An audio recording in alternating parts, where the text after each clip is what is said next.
Welcome to Essential Ingredients, powered by Next Gen Purpose. EI serves up thoughtful conversations with industry leaders and pioneers who support a regenerative future for our food system. The stories shared by our guests are meant to spark curiosity and inspire informed global change. Hello and welcome to Essential Ingredients. I'm your host, Justine Reichman. Today with me is Dana Thompson. She is the co-owner of the company, the Sioux Chef. Welcome, Dana. Thank you so much for having me. I'm so pleased to have you, to learn about you, to learn what you're working on. It's quite a pleasure. It's a joy to be here. So Dana, for those that don't know you and are unfamiliar with the company, the Sioux Chef, can you just share a little bit about the company? Absolutely. I own the company, the Sioux Chef, with my partner, Sean Sherman, who's a chef. And I came on in 2014. He had just started the company a few months before, and we have built the entity over the last 8 years. I managed him for the first 7 years. And throughout that, we have a catering company, a food truck called Tatanka Truck. We both do speaking engagements and different types of community interaction, especially with the tribal communities. And then we opened our restaurant Awamni here in Minneapolis in July of 2021, which won Best New Restaurant in the Nation by the James Beard Awards this last June. Wow, congratulations. In addition to that, we also founded a nonprofit called Natives, which stands for North American Traditional Indigenous Food Systems. And the first project under that 501c3 umbrella is called the Indigenous Food Lab, which is going to be a culinary training center and a television studio to capture some of this knowledge to share with the tribal communities. And a big pillar of our work there is also about bringing back Indigenous education. Both of those, food access and Indigenous education, were systematically removed by the US and Canadian governments. Wow, you have your plate full and you are just doing so much. So first of all, how did this all start? I mean, you have so much underneath this umbrella. Where did you guys start and how did that come to be?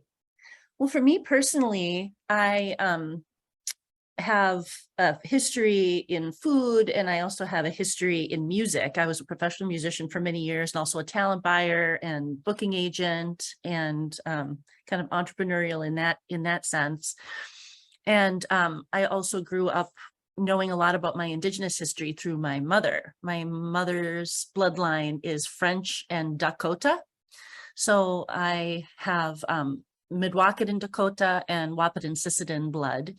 And I spent a lot of time with my mom learning about the plants and agriculture and the history of our indigeneity. My father is 100% Scandinavian, which is why I have this light skin and fair eyes, fair skin and blue eyes. And so when I met Sean Sherman, he had just kind of had the epiphany about starting the company, and he had the original vision for it. And I knew how deeply important that was. And so I gave it the full strength of all of my attributes, all of my skill sets applied perfectly to creating this kind of, for lack of a better term, sort of an Indigenous empire where we can make change, social impact, and inspire other entrepreneurs to keep building. Wow, that's amazing. So what was the first initiative that you guys started with? We had a catering company first. And so, a core part of that is to just hire Indigenous people that were interested in food, to give them skills and to teach them how to operate in a decolonized way, because the philosophy of the company is that we eliminate colonial ingredients as a starting point. So one of the disciplines is that we don't use wheat flour, dairy, or refined sugar at all. And then we even What was the rationale behind that? Because those were not here before colonialism. Oh, okay, right. That makes sense. Okay. So if you remove those ingredients, you automatically lower the glycemic content. And so it becomes nutrient dense and full of fiber and all sorts of really great, especially micro local foods, which is what we're focused on. And then we also don't use beef, pork, and chicken. And because those were not here before colonialism as well. And so it expands the offerings of different types of proteins and just kind of puts us in a healthier box. Wow, that is so wonderful. And so when you came on board, he had been doing that, your partner had been doing this for 4 months, right? And Mhm. he had a vision for it. And he was doing this as a solo entrepreneur. Um, is that correct? As I understand it, yes. I understand it. Okay. And so he brought you in because you guys had different skill sets. Is that what I'm Yes, completely complementary skill sets. I've learned that from advisors that we have that it's a classic combination of a relationship that creates success. Apparently visionaries are sort of a dime a dozen. People have great ideas all the time, but unless there's an integrator, a person that has a complementary skill set that is willing to like make hard decisions and keep things on the tracks and be very strategic in the operating and the logistics, it generally won't succeed. right. Yeah, I think there are a lot of people with lots of great ideas. The idea is, can you execute them? Right. So from what I'm hearing is he brought you in to execute on his big vision. Absolutely. Yep. And it was the pleasure of a lifetime. Just really a privilege to be able to help that all come to fruition. So he had all these different ideas. And so you guys started with the catering. And what was after the catering? What came next? We were building the catering company as I was booking Sean for speaking engagements and different types of interaction with the communities. We were starting to do community meals, traveling to different tribal communities so that Sean could speak, and sometimes would do cooking demonstrations or different things that would kind of inspire, the vision of what we were trying to do. And so it just sort of started naturally, organically happening. And then we got him a book deal through the University of Minnesota and got Beth Dooley to help Sean write that book, which was an extraordinary success in itself and won the James Beard Award for Best American Cookbook. Wow. And then we just kept building our team. And in 2016, we started trying to get our 501c3 status. It took us 2 years to get our 501c3 status because we realized that the impact that we wanted to make in the world, was pretty big, and that there would be philanthropic funds available possibly to help create what we were trying to do, the vision itself. And so we were able to get our 501c3 status and in 2018, and have been building a staff ever since then. So now we have about 45 employees with the nonprofit, and with the for-profit, including Awamni, we've got about 120 employees. So what I find so inspiring is that you came on board, your partner had this vision, and you've been able to execute this. And you have this amazing entrepreneurial spirit and this amazing drive for it. And I'm curious, what do you think it is in your skill set and in your drive that enabled you to be able to do this? You come from a very different background. To be able to achieve all this amazing success. Well, I took a Strengths Finder test a couple years ago, and that was illuminating. I took the Myers-Briggs at one point, which was illuminating. I think I just have, I've been, a really hyper independent person my whole life. I moved away from home when I was 15 and graduated from high school while I was paying my own rent and working almost full time at Perkins waitressing. And my grades went up after I left home. And I have been just a really resourceful person. I'm scrappy, and I also have really strong opinions about things. And so, I think that my drive is something. And if I feel really, really passionate about something, I'm going to eliminate any barrier that is there from preventing the success of that. That's a skill that I possess. Because it truly is amazing what you've done. I mean, what year did you say you came on board here? 2014. 2014. I mean, we're not even at 10 years, right? Correct. You came in, it's pretty scrappy. You came in with this gentleman. He has a great vision, and you've just been able to take it, exponentially greater. And so that is truly inspiring. Thank you so much. Um, and so, did you, when you first joined, could you see the path? Was it straight from here to there for you? There was some pivoting for sure as we collected information, and we would try something and see how it resonated with all of the different demographics, because we needed vast community support. Mhm. Our passion is about building resources for the tribal communities, but this is healthy for everyone. And so we had, the foodies, we had the moms, we had the hipsters, we had all these different people that we really wanted to include in it. And it resonated in a really authentic way with all of those entities. But we marketed it. That's a key part of the brand strategy that I cultivated, was how we could make it authentic to all of those different communities, the tribal communities, and then all the ones that I just mentioned. And so as we were developing logos, as we were developing the website, as we were developing any kind of marketing material, I was always thinking about how we could approach it from a very inclusive standpoint. Well, yeah, I mean, that sounds amazing. And it sounds like, what a way to come at it. Because I think it's important to be inclusive and accessible. And I think that sometimes we forget to go ask the community. We think we know what the community wants, but really we don't know unless we ask. Absolutely. And not only just ask like verbally, but like show, don't tell is a big part of my philosophy. So we would do a community meal, engage with the community, and then just listen. Mhm. And I can't tell you how much the patience of that discipline helped us. Yeah, I think that's a very good learning to share with other founders and people trying to build community and learn for their own challenges as they build their businesses. Yeah, absolutely. Absolutely. And, as an entrepreneur, I can't underscore enough how important it was for me to have a lot of continuity through all of the branding.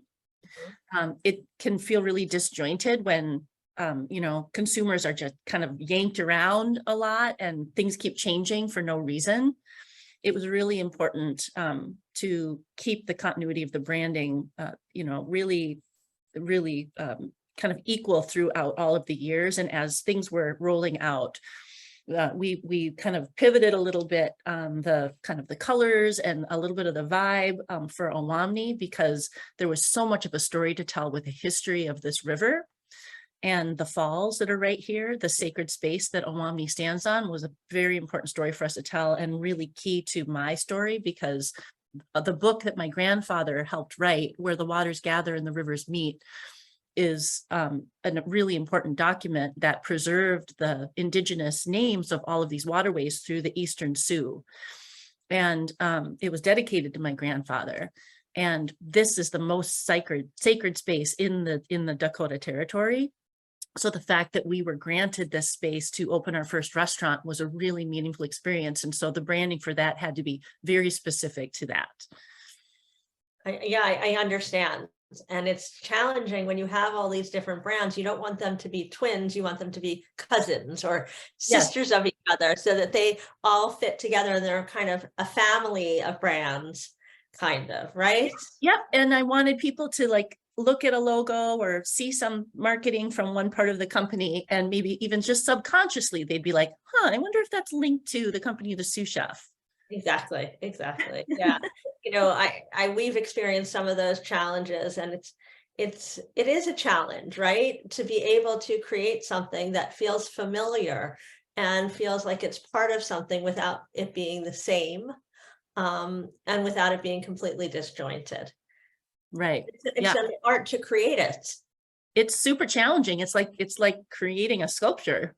Yeah, it really is. And it's something that's really important, and it has to be given the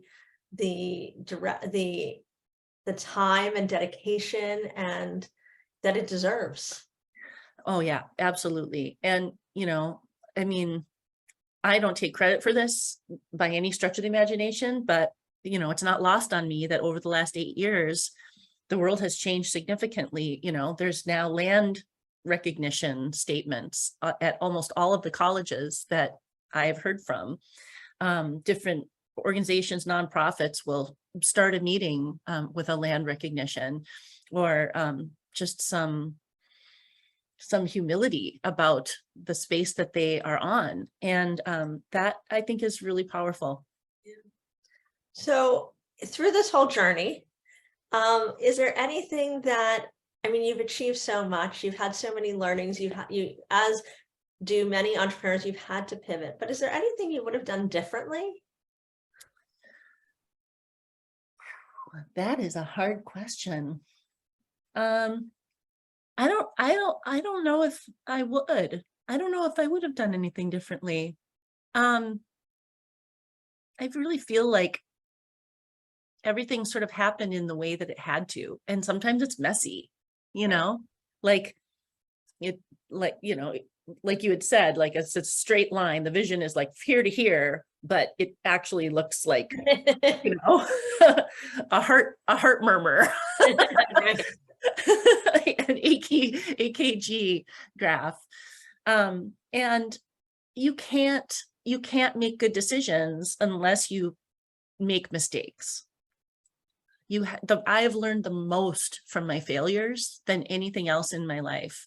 And, thankfully, I had a partner that had, the ability for us to sit down and be like, okay, let's take a pulse check on that. How are we going to do it differently next time? Or what did we learn and what do we need to change? And we would just get up the next day and keep going. Well, I agree with you on the mistakes. I think the mistakes are some of our greatest new directions, our greatest achievements are because of the mistakes that we've made, the findings, the mistakes that we've made. Yeah. I mean, this podcast came because we were trying to do Zooms and it wasn't working. So it's not that it was a mistake, it just was not the right fit, right? So we had to pivot. So I think that some of the mistakes are just a way to get to the right place. Absolutely. It's a stepping stone. It takes courage, you have to lean into your mistakes and just try, because you can't predict the future. I don't ever want to predict the future. I just make my best guess, with a good heart, and through the lens of what's best for the organization, because the most irresponsible thing I could do as an entrepreneur is fail. Right. And I think that, one of the reasons we have this podcast is so that entrepreneurs like yourself can share their story, amplify their message so that others can hear some of the things that worked and some of the things that didn't work. And to understand that making mistakes is part of the journey, and that learning from them is part of the successes or their future success. Well, there's, that's the thing, is there's little mistakes, and then there's like filing for bankruptcy and having your, world turned upside down. So those little mistakes can feel really big in the moment. But that's just, you have to have a thick skin and have the resiliency to know you made the best decision, like I said, with a good heart. So, when you look at your future for the company, the Sioux Chef, and all the other entities that you guys have, I'm sure you guys have a vision, because it sounds like you guys are very forward thinking, and you guys have plans and a vision for your future. So I'm curious, what does that look like, even if it's going to change?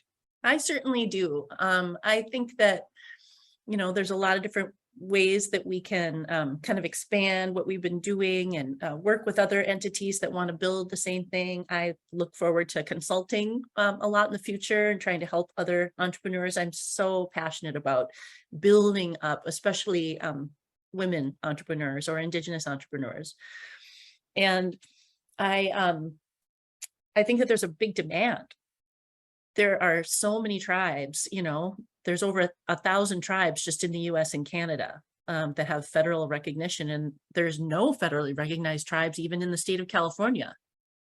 So there's hundreds more there too.